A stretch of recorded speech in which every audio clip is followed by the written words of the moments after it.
A degree of justice, belatedly, 4.5 years after brutal farm slaying, torture, and murder of a South African farmer by 4 Lesotho nationals. Major credit to the Independent Line for actually running this story.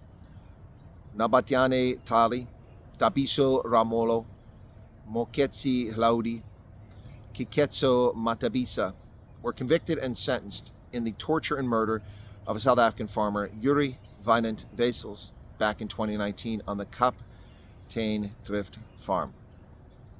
Now, these gentlemen were seasonal workers from Lesotho who entered the farm on May 13th of 2019, and the horrors they inflicted on the Wessels are unspeakable, but they must be documented, and we shall mention what they are.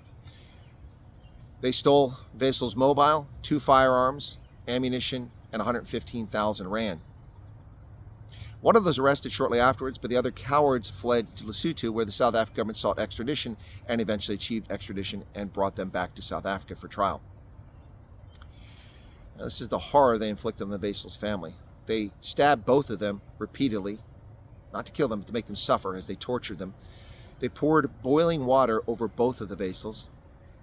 They attempted to cut off his wife's fingers with a grinder, and they punched them both repeatedly anytime they sought to speak or to console each other or their efforts to pray.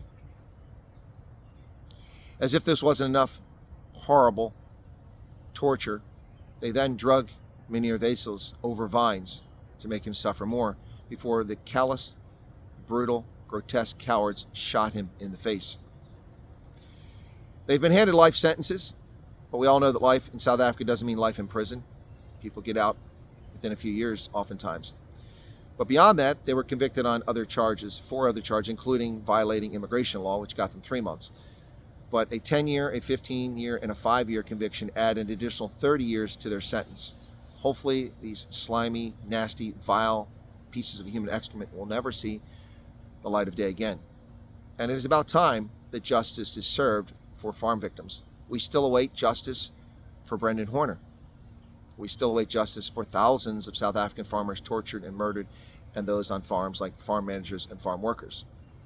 Not to mention the nearly 80 South Africans murdered every single day in South Africa. A lawless country run by a cabal of corrupt politicians who only live for their turn to eat, not for the needs of South Africans. Yet another horrific story from South Africa, this one with some degree of belated justice. Can you only imagine the horrific horrors that these people suffered, South African citizens, while the EFF and ANC supporters and South Africans rally around a group that commits similar heinous atrocities in the name of religion and politics in a different part of the world. Condolences to the Wessels family who suffered this ordeal and now have some degree of closure, and hopefully these gentlemen will suffer miserable fates and be unpleasant in their jailing experience. God bless.